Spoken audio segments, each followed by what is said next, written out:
본문은 세례 요한이 증언하는 예수님은 어떠한 분인가에 대해서 말씀하는데, 특별히 세례 요한은 예수님의 세례받으신 사건을 통해서 사건을 간략하게 이야기함으로써 그 예수님은 어떠한 분이고 예수님은 누구신가에 대해서 이야기합니다. 먼저 19절부터 28절까지는 유대인들과 종교 지도자들이 요한에게 너는 누구냐라고 물었습니다. 그때 세례 요한은 나는 엘리야와 같은 그런 위대한 선지자도 아니고 다른 선지자도 아니고 하나님이 보내시라고 한 그런 선지자도 아니고 그 다음에 그리스도도 아니다. 이 그리스도라는 것은 메시아, 즉 구원자라는 말입니다. 메시아는 히브리어로 구원자라는 말이고 그리스도는 크리스토스는 헬라어로 구원자 같은 말입니다. 특별히 21절에 보면은 그 선지자냐 물어보고 또한 요한은 나는 그 선지자가 아니다 라고 이야기하는데 그 선지자는 누구를 이야기하는가 하면 신명기 18장 15절에서 모세가 한 예언의 말씀입니다. 나와 같은 선지자를 너희를 위하여 일으키시니 라고 이야기하는데 모세와 같은 선지자를 이야기합니다. 다시 말하면 모세 이후로 여러 선지자들이 일어날 것인데 모든 선지자들은 오실 메시아, 구원자, 즉 그리스도를 가리키고 있고 마지막 지점에 예수 그리스도가 있는데 그 선지자라는 말은 그 예수 그리스도 메시아냐, 내가 메시아냐 그 이야기입니다. 그래서 세례 요한 자신은 나는 선지자도 아니고 엘리야도 아니고 그 선지자도 아니고 메시아도 아니고 그리스도는 아니다. 그렇게 이야기합니다. 오직 자신은 23절에 주의 길을 곧게 하라고 광야에 외치는 소리다라고 이야기합니다. 그러면서 자신은 물로 세례를 베푸는 자일 뿐이지만은 오실 분, 즉 메시아는 자신의 뒤에 오시는 분은 성령으로 세례를 베푸시는 분이라고 33절에 소개합니다. 특별히 또 재미있는 것은 30절에 보면은 세례 요한은 예수님의 사촌이고 예수님보다 3개월 먼저 태어났습니다. 근데 이 세례 요한이 뭐라고 이야기하는가 하면은 먼저 예수님을 자신보다 먼저 계신 분이라고 이야기합니다. 결국은 자기가 태어나기 전부터 그 예수님은 벌써 계신 분이다. 하나님이심을 이야기하고 있는 것입니다. 그리고 그 분은 메시아 오실 분, 그분은 메시아는 예수님은 자신은 그분의 신발끈 풀기도 감당하지 못하는 그러한 미미한 존재다라고 27절에 이야기합니다. 예수님 당시 그 1세기 당시 노예들은요 많은 일을 했었습니다. 근데 그 노예들이 하는 일 중에 가장 하찮은 일, 정말로 노예들이 하는 일 중에서 가장 하찮은 일이 신발끈을 풀고 주인의 신발을 벗기는 그 일이었습니다. 그런데 요한은 자신은 메시아, 구원자의 신발끈을 풀기에도 합당치 않은 그 미미한 존재다라고 이야기합니다. 자신은 단지 예수님에 대한 증언자일 뿐이다. 그래서 광야에 외치는 소리일 뿐이다 라고 이야기합니다. 자신이 왜 이렇게 겸손한 이야기를 했을까요? 요한은 당시 사람들로부터 수많은 존경을 받았습니다. 요한이 요단강에서 세례를 베풀려 하자 수많은 사람들이 요한에게 와서 세례를 받으려고 왔습니다. 사람들이 너무너무 존경하고 존경받는 사람이었습니다. 그런데 자신은 그 오신 메시아 예수님에 비하면 자신은 그의 신발끈을 풀기에도 감당치 못하는 그 미미한 존재밖에 되지 않는다. 그분이 그래 크신 분이다라는 것을 증언합니다. 우리가 대통령이 다른 나라와 정상회담할 때 통용하는 사람 있잖아요. 통용하는 사람이 있으면은 드러내는 것이 누구를 드러냅니까? 대통령을 드러내죠. 통용하는 사람 하나면 하나도 드러내지 않습니다. 미미할 뿐입니다. 마찬가지로 요한이 자신은 그런 자였다. 왜 요한이 그랬습니까? 자신이 겸손한 사람이기 때문에 그렇습니까? 아닙니다. 예수님이 누군지 요한이 바로 알았기 때문에 그 앞에 고개를 숙일 수밖에 없고 그를 높일 수밖에 없었던 거예요. 내가 일부러 그렇게 되는 것을 이야기합니다. 성경을 보면 어떻게 되어라 하는데 내가 일부러 그렇게 해라, 나타내려고 해라 라고 하는 것을 이야기하고 있지 않습니다. 내가 그런 사람이 되면 됩니다. 그러면 그런 행동들이 저절로 나타나는 거예요. 그래서 우리가 예수님이 어떤 분인지를 바로 이해하면은 예수님 앞에 우리는 겸손할 수밖에 없고 엎드려 절할 수밖에 없고 경배할 수밖에 없다라고 이야기합니다. 그리고 오늘 본문에서 가장 중요한 29절부터 34절까지는 그렇다면 예수님이 누구인가를 세례요한이 그의 증언을 통해서 이야기하는 것이 29절부터 34절입니다. 세 가지를 이야기하는데 먼저 보면은 예수님은 29절에 세상 죄를 지고 가는 하나님의 어린 양이다라고 이야기합니다. 어린 양의 이미지는 성경에 보면은 여러 가지로 나타납니다. 출애굽 12장에 보면은 유월절에 어린 양이 있습니다. 우리가 알다시피 애굽 바로 왕이 이제 하나님의 백성을 보내주지 않습니다. 그래서 하나님이 애굽 땅에 무시무시한 10가지 재앙을 내리는데 마지막 재앙이 애굽 땅에 있는 모든 장자, 동물과 사람의 장자를 다 치는, 죽이는 그런 재앙을 내립니다. 그러나 하나님께서 모세를 통해서 이스라엘 백성은 그때 어린 양을 잡아서 그 피를 문설주에 바르고 그리고 그 집 밖으로 나오지 말고 집 안에서 어린 양 고기를 삶아서 먹어라. 그렇게 지내라. 그러면은 죽음의 사자가 문설주에 어린 양 피를 보고 넘어가겠다. 그래서 넘어간다는 말이 pass over, 유월절이라는 말입니다. 그래서 이 어린 양이라는 것은 유월절 어린 양을 상징합니다. 그리고 유월절 식사를 예수님께서 나중에 제자들과 함께 하는데 오늘 우리가 성찬식을 한 것 같이 성찬식을 하죠. 떡을 주시면서 받아 먹으라. 이것은 너를 위해 주는 내 몸이다. 포도주 잔을 주시면서 먹어라. 이것은 너희를 위해 흘리는 내 피다. 근데 거기에 뭐가 없습니까? 떡은 있고, 즉 빵은 있고, 포도주는 있는데 메인 메뉴, 유월절 메인 메뉴 뭡니까? 어린 양고기가 없습니다. 왜 그렇습니까? 예수님이 친히 어린 양이 되시기 때문에 그렇습니다. 그래서 유월절날 예수님께서 금요일 십자가에 가심으로 어린 양, 유월절 어린 양이 되십니다. 그리고 레위기 14장 12절과 이사야 53장에 보면 유월절 어린 양이라는 것은 하나님의 백성이 죄를 지었을 때 매일매일 속죄를 위해서 드리는 속죄 제물을 또한 상징합니다.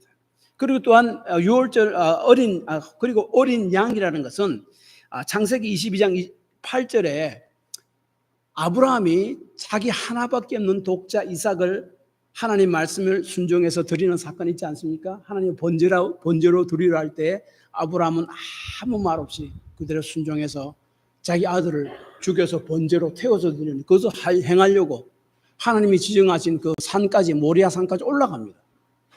그래서 죽으려고 할 때에 하나님이 사자를 보내서 그만둬라. 아니다. 내가 나를 사랑하는지 안 하는지 그것을 알아보려고 했고 너는 시험을 통과했다라고 말씀하시죠. 그러면서 양이 그 가시덤불에 걸려 있는 것을 보게 합니다. 그 양을 잡아서 이삭 대신 하나님께 번제로 드립니다. 그거 생각나게 합니다. 그런데 한 가지 더 그 요한계시록 5장에 보면은 그 어린 양이 나옵니다. 그 어린 양은 모든 민족의 죄를 다 씻으시고 그들을 하나님 나라에 다 모으시는 그 어린 양, 그것을 상징합니다. 그래서 또한 세상 죄를 지고 가는 어린 양에서 지고 가는 이라는 말은 헬라어 단어는 take away, 탁 가져가는 거야, 없애는 거야. 혹은 remove, 없애는 것. 그래서 이 가져간다는 의미는 우리 죄를 없애는 것. 어떻게 없습니까? 죄에 대한 형벌을 예수님께서 대신 받음으로 없애는 것. 그래서 죄를 없애버리고 옮겨버린다는 말입니다. 그러므로 결국 어린 양이란 말은 세상 사람들의 죄를 없애주는 자이다. 그분이 바로 어린 양이고 그분이 예수님임을 세례요한은 증언합니다. 그 다음에 세례요한이 증언하는 예수님은 예수님에게 성령이 머물게 되고 또한 예수님은 성령으로 세례를 베푸시는 분이다라고 이야기합니다. 먼저 이 성령이 머무른 자라는 것에 성경을 이야기하는데 32절에 보면은 예수님께서 세례를 받을 때 성령께서 비둘기와 같이 하늘부터 내려와 예수님께 머물렀다라고 이야기합니다. 우리가 이 구절에 요한복음에는 예수님이 세례받는 그 광경을 구체적으로 보여주지 않습니다. 그러나 마태복음 1장이나 누가복음 3장이나 마태복음 3장이나 누가복음 1장이나 마가복음 1장에 보면은 예수님이 그 요단강에서 구체적으로 세례 요한으로부터 세례받는 광경이 나옵니다. 그런데 여기는 그 광경을 구체적인 것은 다 생략하고 그 요약에서만 세례 요한은 이야기하는데 예수님께서 세례를 받으실 때 성령께서 비둘기와 같이 하늘로부터 내려왔다라고 이야기합니다. 예수님은 우리가 지난주에 말씀드렸듯이 하나님이십니다. 성부 하나님, 또 성자 하나님 예수님, 그리고 성령 하나님, 모든 권위와 능력이 동동하십니다. 그럼에도 불구하고 예수님은 하나님으로서의 지위를 사용하지 않고 철저히 제한하셔서 자신을 비우고 인간이 되셨습니다. 그리고 성령의 능력을 의지하여 또한 힘입어 그 사명을, 구원의 사명을 감당하셨다 하는 것이 성경의 이야기고 오늘 본문의 이야기입니다. 그래서 누가복음 3장 21절에 보면요, 예수님께서 세례를 받았을 때 혼자 특별하게 특별한 장소에서 혼자만 세례를 받는 것이 아니었습니다. 모든 백성이 함께 다 나옵니다. 백성 가운데서 함께 세례를 받습니다. 인간과 같이 되셨습니다. 백성들과 사람들과 같이 되셨습니다. 그래서 백성들과 우리 인간과 동일시하셨습니다. 그리고 세례를 받으시고 난 후에 주의 성령이 예수님의 비둘기 같은 모양으로 예수님 머리에 임재하였다. 모든 사람이 아마 다 그 광경을 본 것은 아니었을 겁니다. 그런데 최소한 요한은 그것을 보았습니다. 실제로 눈으로 보았다는 그 단어가 헬라어 단어가 physically 눈으로 보았다는 말이에요. 요한은 그것을 그렇게 보았습니다.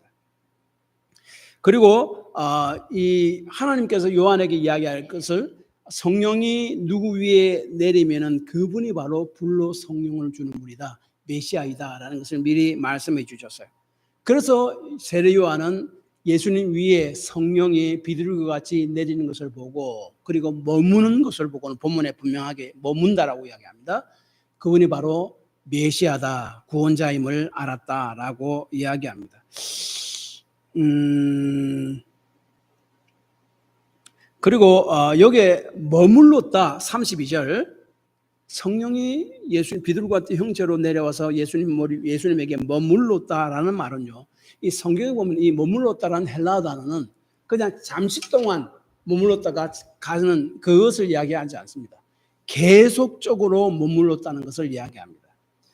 구약에서는요, 하나님의 성령이 특정한 사람에게 임하신 적이 있습니다. 뭐 왕이나 뭐 제사장, 선지자들이나 혹은 사사들에게 하나님의 성령이 쫙 임합니다. 그리고 또 떠나가십니다. 그러니까 temporarily 임시적으로 임하시고 또 떠나가십니다. 그런데 예수님을 통해서 그 성령이 계속적으로 머물게 됩니다. 다시 말하면 예수님을 통해 이제부터 성령께서 그 예수를 믿는 사람에게 계속적으로 머무는 시대가 도래할 것이다 하는 것을 우리에게 미리 보여주시는 겁니다. 그래서 33절에 예수님을 성령으로 세례를 베푸는 사람이라고 말씀합니다. 그리고 예수님을 또한 성경을 말씀하기를 성령을 주는 자, 성령을 받는 자일 뿐이 아니라 그리고 성령이 그 속에 계속적으로 머물러 있는 자일 뿐만 아니라 성령을 사람에게 주시는 자이다라고 이야기합니다. 그래서 33절 하반절에 그가 곧 성령으로 세례를 베푸는 이라고 이야기합니다. 성경을 보면 인간이 성령을 줄 수 없습니다. 성령을 보내지 않습니다. 오직 하나님만이 성령을 보냅니다. 다시 말하면 여기서도 예수님이 곧 하나님이심을 우리에게 말씀합니다. 그러므로 성령을 부어주시는 분이란 예수님은 하나님이시다라고 이야기하는 것이에요. 예수님을 통해 성령이 이제부터 그 믿는 자에게 계속적으로 머무는 시대가 도래했다 하는 것을 우리에게 말씀합니다. 그래서 고린도전서 12장 13절 이렇게 이야기합니다. 우리가 유대인이나 헬라인이나 종이나 자유인이나 다 한 성령으로 세례를 받아 한 몸이 되었고 다 한 성령을 마시게 하였느니라. 누구든지 예수를 믿는 자는 성령으로 세례를 받고 그 성령으로 마시게 되었다. 그렇게 표현합니다. 그리고 요한복음 16장 8절 9절에 보면 성령이 아니하고는 죄를 깨달을 수 없다라고 이야기하고 있고, 고린도전서 12장 3절에 예수를 성령이 아니고서는 주로 고백할 수 없다라고 이야기합니다. 그래서 믿는 자에게 성령이 계십니다. 오늘 본문 표현을 하면 믿는 자에게 성령이 머뭅니다. 그것도 잠시 temporarily 왔다가 가는 것이 아니라 계속적으로 permanently 영구적으로 믿는 자에게 머무는다라고 이야기합니다. 왜냐하면 그 머문다는 헬라어 단어가 temporary 잠시 머무르는 것을 이야기하는 것이 아니고 permanent 계속적 영속적으로 머무는 것을 의미하기 때문에 그렇습니다. 그래서 고린도전서 3장 16절 너희는 너희가 하나님의 성전인 것고 하나님의 성령이 너희 안에 거하는 것을 알지 못하느냐. 믿는 자에게는 성령이 거하십니다. 예수님께서 세례를 받으실 때 하나님의 성령이 예수님 위에 머물렀습니다. 계속 머물렀습니다. 마찬가지로 그 예수를 믿는 자에게 예수님께서는 성령을 보내시고 그 성령의 그 믿는 자에게 계속적으로 머뭅니다.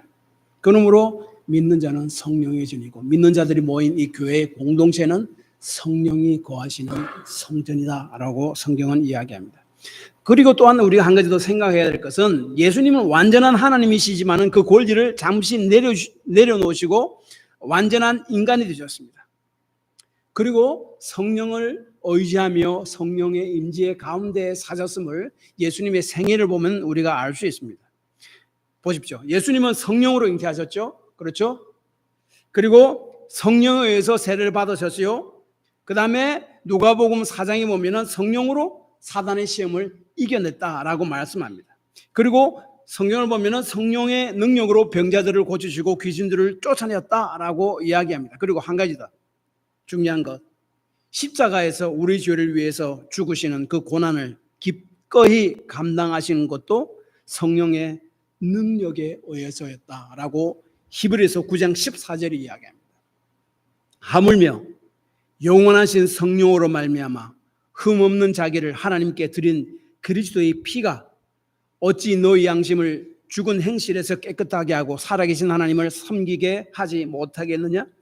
영원하신 성령으로 말미암아 흠없는 자기를 하나님께 드린 그리스도의 피, 그리스도의 희생도요, 고난도요, 그리고 우리를 위해 십자가에 죽으심도요, 성령으로, 성령의 힘입어 그렇게 하셨다라고 이야기합니다. 그리고 우리 가운데 머무시는, 예수 믿는 사람 가운데 머무시는, 거하는 permanently, 영구적으로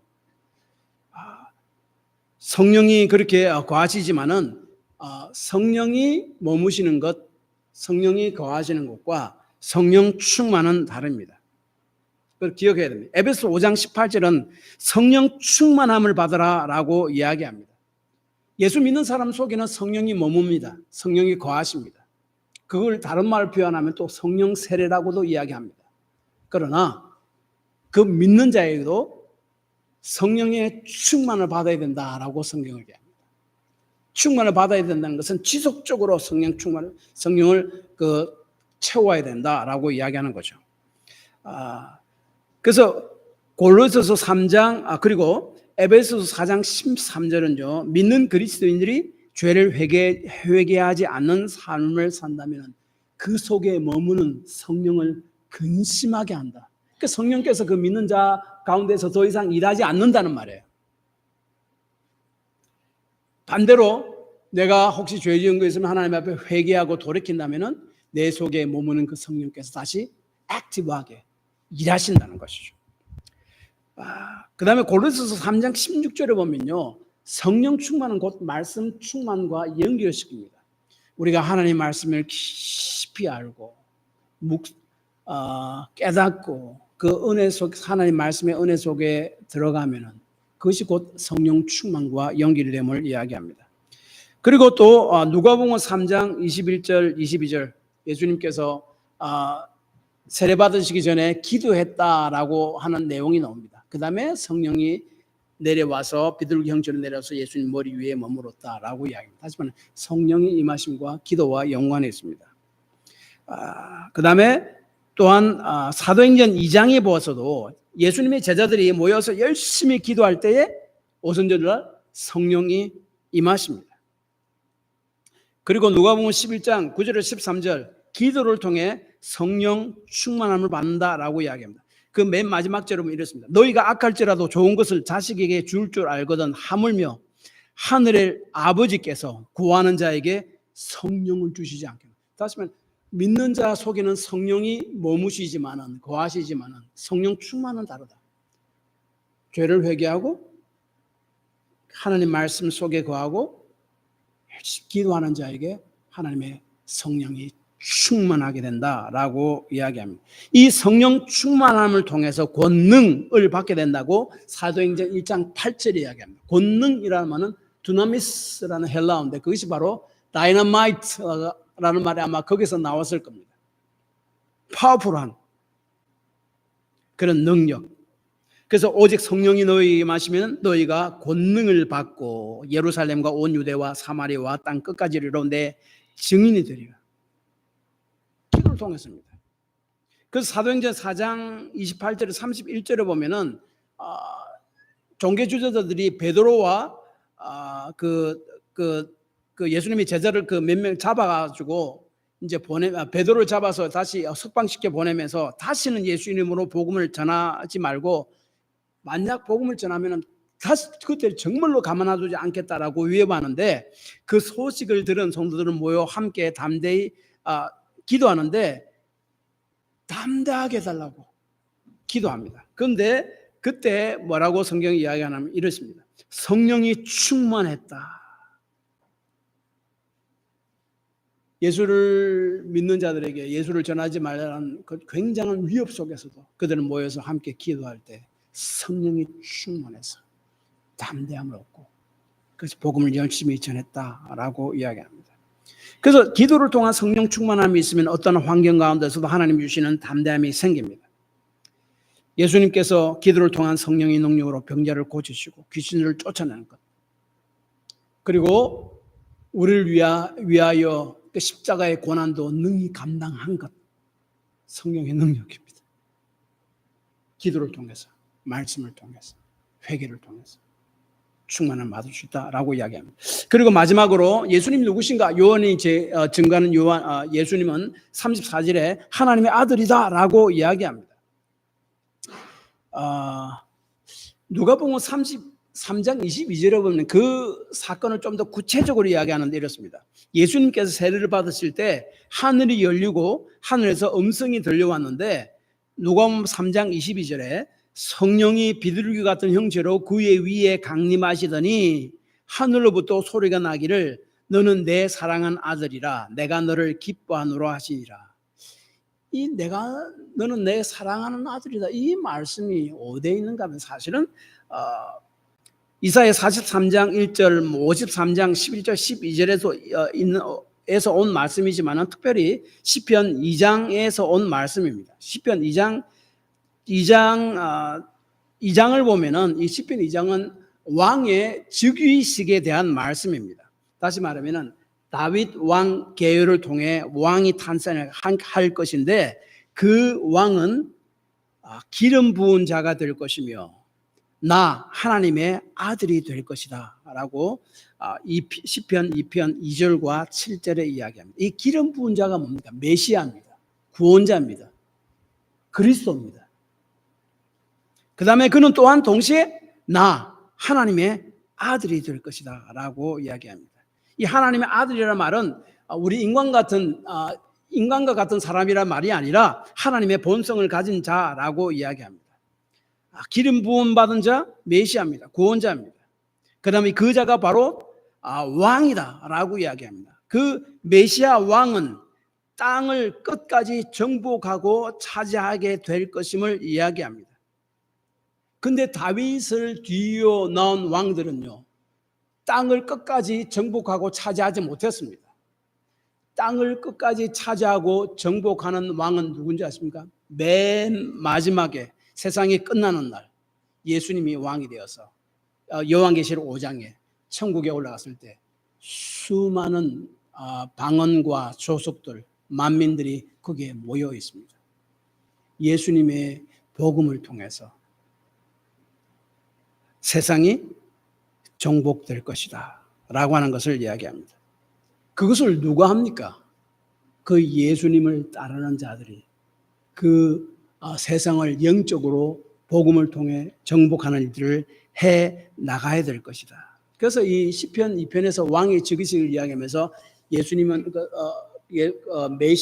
메시아인 왕은 곧 예수님을 이야기하는데 그는 이 세상을 땅끝까지 모든 세상을 정복하게 될 것이고 그것은 예수님께서 이 땅에 오시는 날 이루어지는 것이고 그때까지 믿는 자들은 교회는 예수님을 뒤이어서 그 영적 전쟁을 계속해 나가야 함을 말씀합니다. 그래서 복음을 전하는 자체가 바로 영적 전쟁입니다. 여러분, 저도 이제 한 몇 년 전에 그 담낭 제거 수술을 했는데 수술하면 보통 의사가 집도의가 있죠. 그 밑에 뭐 펠로우들이 있습니다. 전문의 되기 바로 전에 그것을 배우면서 따라다니면서 배우고 자기도 같이 좀 도와주고 헬프해주고 이렇게 합니다. 근데 중요한 것은 다 하고 난 다음에 나중에 집도의는 담낭을 다 떼고 나서 그 펠로우들에게 이렇게 이야기하죠. 이제 이 다 꼬매라고 이야기합니다. 펠로우들을 가서 나머지 다 꼬맵니다. 그래서 다 담당합니다. 그러므로 그 수술이 완성이 됩니다. 예수님께서 영적 전쟁을 사실은 치루시고 십자가에 죽으시고 부활하심으로 승리를 떠났습니다. 그리고 나머지 우리들에게 부탁한 것, 그 복음을 향한 복음을 통한 영적 전쟁, 세상을 땅끝까지 정복하는 것, 그것을 이야기합니다. 그래서 이 하나님의 아들이라는 말 속에 예수님 바로 메시아와 그리고 왕이시고 그가 세상을 땅끝까지 영적으로 정복하는 이가 될 것이고 그를 따르는 자는 그 일을 예수님 오실 때까지 계속 수행해 나가야 된다.